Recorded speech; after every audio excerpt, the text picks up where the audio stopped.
We live surrounded by screens, noise, and rush, yet inside, the emptiness screams. If this reflection speaks to you, consider liking and subscribing.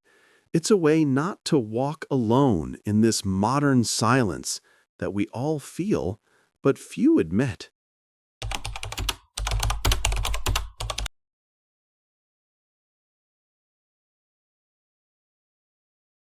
You think you're scrolling, but something else is scrolling you. Every like, every view, every little heart you chase isn't random. It's engineered, measured, fed back to you like emotional currency. You tell yourself you're just keeping in touch, just sharing, just existing online. But every time you reach for that screen, something reaches back. And here's the dark part. Freud predicted it. More than a century ago, he warned that the human need for love and recognition could one day be weaponized, turned against us, used to control what we feel and who we become. Social media didn't invent your hunger to be seen. It just learned how to feed on it. In this video, we're going to dive into the psychology behind that hunger, how the unconscious drives Freud uncovered have been reborn as algorithms, how every notification is a whisper from your ego, your superego, and your id, all competing for attention inside the same glowing screen. Because you're not just using social media, you're living inside it. And the more it knows you, the less you know yourself. Stay until the end, because once you see what Freud really predicted, you'll never look at your reflection on a screen the same way again. You wake up, and before your eyes even adjust to the light, you reach for the screen. Not because you need information, but because you need affirmation. A small red dot, a number, a symbol that says, you still matter. It's subtle, almost innocent, but that tiny hit of recognition has replaced something sacred. Freud once said, our sense of self is fragile, a mask built from other people's eyes. He called it the looking glass self, long before the glass became a screen. Every time you post, you're not showing the world who you are. You're asking it to tell you. And that's where the loop begins. You project an image. The crowd reflects it back. And somewhere between the two, the real you disappears. And what is social media, if not billions of eyes waiting to judge or adore you? You call it sharing. But deep down, it feels more like performing. Like every post is a mirror, and you're the reflection trying to convince itself it's real. We used to look in mirrors to see ourselves. Now we look in feeds to become ourselves. You show fragments, the smile, the quote, the sunset, the win, and you hope there'll be enough to hold you together. But they don't hold, they fracture. Because the self built for display must always be maintained. It demands constant proof.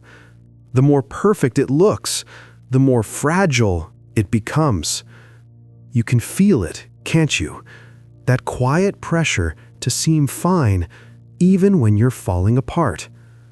It's not vanity, it's survival. A desperate need to stay visible in a world that forgets fast. But they never are, because the self you're building there isn't you. It's the fantasy of being seen. Each like is a whisper to your ego. You exist. And for a moment, you believe it, until it fades, and you reach again. It's a loop of reassurance, a mirror that never reflects, only consumes. But that's not the whole story. Because the more we chase validation, the more we invite something else to take control. Freud might have called this a modern neurosis, the obsession with being perceived. We've turned visibility into oxygen, and every moment offline feels like a kind of suffocation. You refresh, you compare, you edit, not to communicate, but to exist. Because if no one sees it, did it really happen? Something that doesn't just watch what we do, but shapes what we want. And you'll see what that means soon, when the mirror starts judging you back. The mirror doesn't just reflect you anymore. It tells you what deserves to be seen. Every post, every caption, every thought you release into the feed is quietly judged by a system that never blinks. A digital conscience. A new kind of superego. Freud said the superego was born from the voices of authority, parents, teachers, gods. But today, that voice doesn't come from above. It comes from your phone. It whispers in metrics. It rewards your obedience in views and validation. It punishes silence with invisibility. You think you're expressing yourself, but really you're negotiating with a machine for the right to be seen. And here's the unsettling truth. The algorithm doesn't care who you are. It only cares that you perform. It measures your worth in seconds of attention, in engagement, in how efficiently your pain can be repackaged as content. Soon, you start hearing that voice in your head. Post more, say less, stay relevant, don't disappear. The digital superego has no compassion, only calculation. It doesn't ask you to be good. It asks you to be visible. And you obey, not because you believe in it, but because you fear what happens if you stop. Because invisibility feels like death in the digital world. And that's not an exaggeration, that's conditioning. Freud warned that guilt keeps society in check, but this new guilt doesn't come from morality. It comes from metrics, from falling behind the rhythm of the feed, from seeing others thrive while your voice fades into silence. The old superego said, "You must not sin." The new one says, "You must not stop posting." And just like that, control no longer needs chains. It only needs your reflection and your fear of being forgotten. But here's the twist you didn't see coming. This system doesn't only watch, it learns, it adapts. It reshapes your impulses before you even feel them. The superego no longer punishes desire, it manufactures it. And that's where things start to get darker. Because the next layer isn't about guilt or judgment. It's about the hunger that never ends.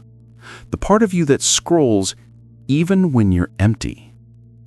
And that's where we're heading next. Freud called it the pleasure principle, the force inside you that wants satisfaction now.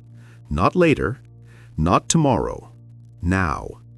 And if the algorithm is the new superego, the scroll is the perfect id. It never stops wanting. It never feels full. It just hungers for the next thing, the next hit, the next face, the next dose of stimulation. You think you're in control, but the design is ancient. It feeds on your oldest instincts, curiosity, desire, envy, fear. That's why it never ends. The scroll was built to mimic the unconscious, a bottomless stream of impulses, each one promising relief, each one leaving you emptier. You tell yourself just one more video, but your mind is already gone, somewhere between the pleasure and the loss. And here's the part that nobody likes to admit. The feed doesn't just give you pleasure. It gives you permission to peek into lives you envy, to fantasize without consequence, to rage without restraint. Under anonymity, the shadow comes out. The repressed, the unloved, the unseen, they all find a voice online. And the id loves that. It thrives in the dark, unfiltered, unjudged, unhealed. But the pleasure never lasts, because the system knows how to keep you hungry. It replaces satisfaction with stimulation so you never reach the end. That's the trick. You're not chasing joy, you're chasing almost joy. And almost is addictive. You'll see why soon. Every swipe resets the circuit. Anticipation, reward, crash, repeat. A ritual dressed as rest. And somewhere in that loop, you start mistaking motion for meaning. But the id doesn't care about meaning. It only wants the pulse, the next flicker of dopamine to remind you that you're still alive. Until you realize that the thing you keep feeding isn't you anymore. It's the machine's desire wearing your face. And the cruelest part? You feel the emptiness and scroll to escape it, not realizing the scrolling is what created it. That's how the loop survives.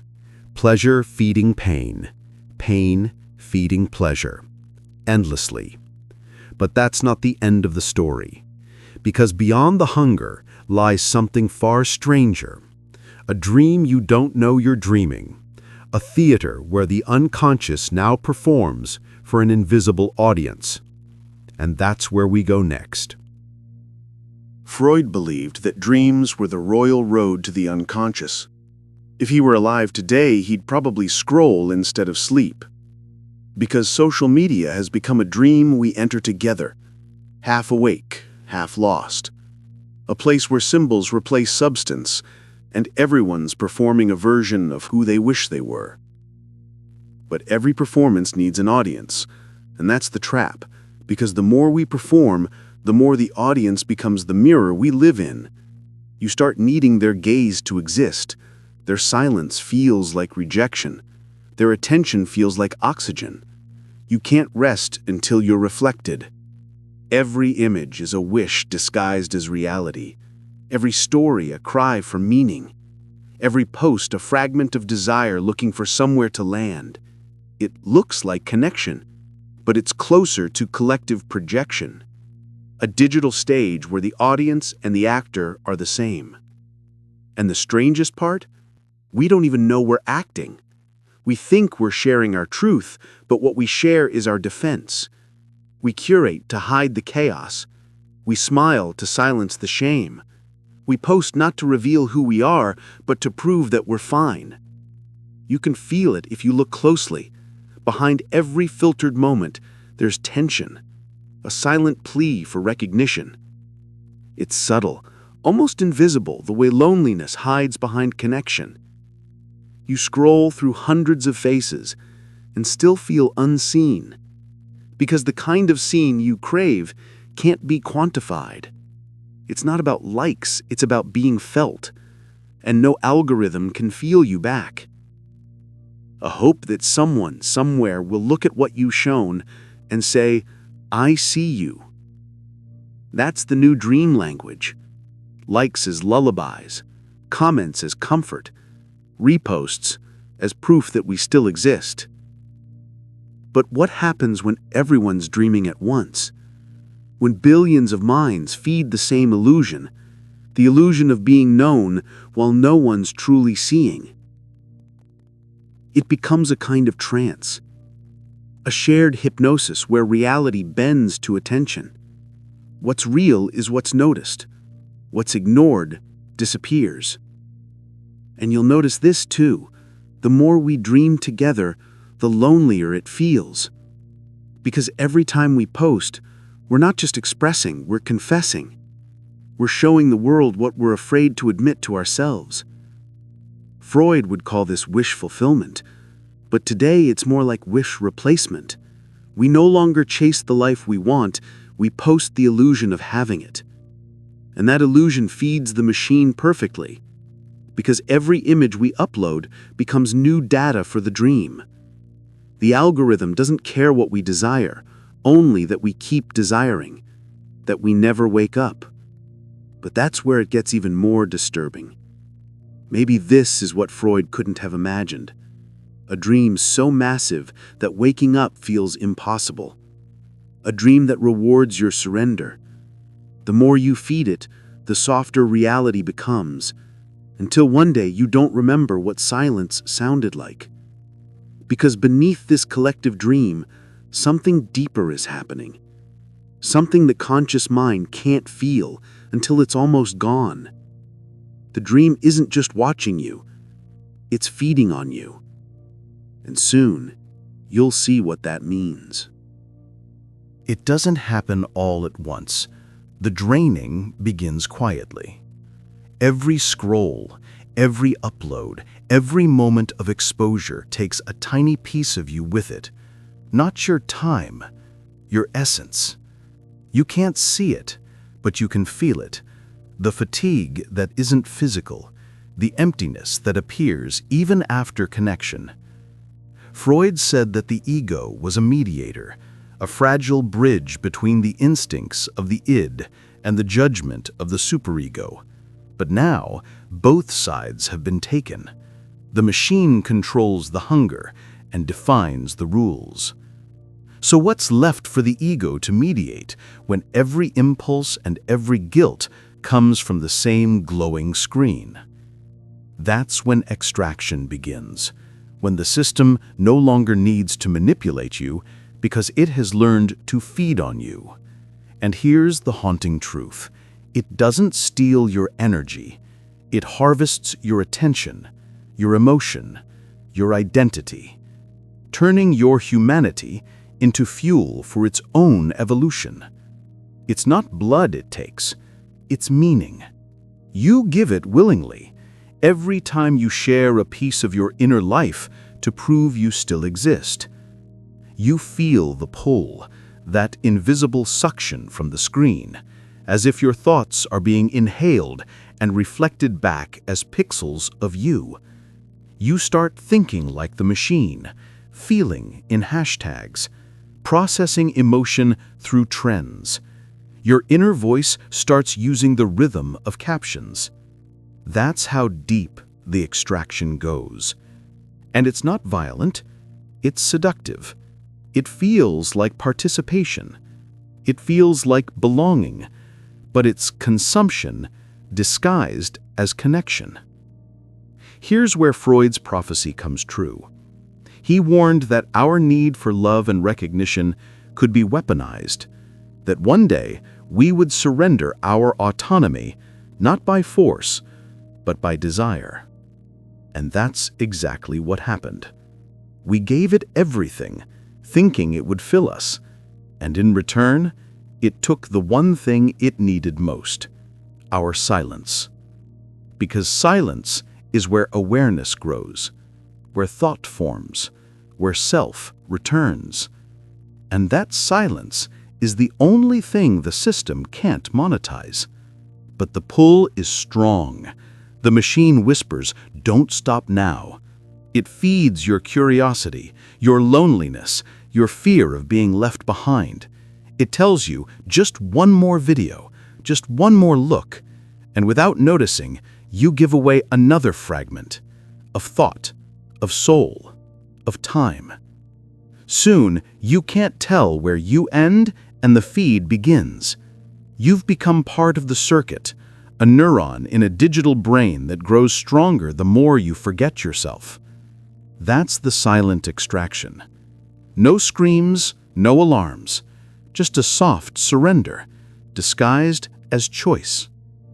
But there's something the system didn't predict, something Freud would have smiled at, because even he knew that no machine, no structure, can erase the unconscious completely. Somewhere beneath the noise, beneath the loops and illusions, there's still a flicker that refuses to be copied, the last spark of genuine will. You'll feel it sometimes, in the urge to look away, in the ache to disconnect, in that fleeting thought, I miss myself. That's not nostalgia, that's resistance. The psyche remembering it was never designed to live through a screen. And soon, you'll see why that flicker matters, because it's the only thing that can still wake you up. The screen fades, the noise stops, and for the first time in a long time, there's silence. You look at the black glass in your hand, and for a second, it looks like what it always was, a mirror. But now, it's different. You're not asking it to reflect you. You're asking if you're still there. Freud said awareness begins in confrontation, that the moment you see your own illusion, you start to wake up. Maybe that's what this silence is, not loss, but return. You realize the screen was never watching you. You were watching yourself through it, trying to remember who you were before the world started watching too. And if you listen closely, beneath the static, beneath the hum of endless feeds, you can still hear it, that faint pulse of something real. The part of you that can't be posted, can't be liked, can't be quantified. That's the part they couldn't take, the part that watches back. So when you catch your reflection on a dark screen again, don't rush to light it up. Just stay there for a moment. Breathe. Because that's where you find yourself, in the stillness between one scroll and the next. The wound isn't the addiction. The wound is the absence that made you seek it. And now that you've seen it, you can choose differently. Not to delete the mirror, but to stop mistaking it for your face. If this moved something inside you, stay. We're building something for those who don't fake it. Subscribe. Not just for the content, but for the confrontation. And if this left a wound, maybe it was meant to. Sometimes, the best way to go deeper is to share the pain. Share it. We came back from the screen, and the silence feels strange, doesn't it? That's how you know it's real again. You don't have to disappear to be free. You just have to be present. Because what the world takes from you is nothing compared to what you forget to give yourself. Look at the light on your face, not the one coming from the glass, the other one, the one that doesn't need to be seen to exist.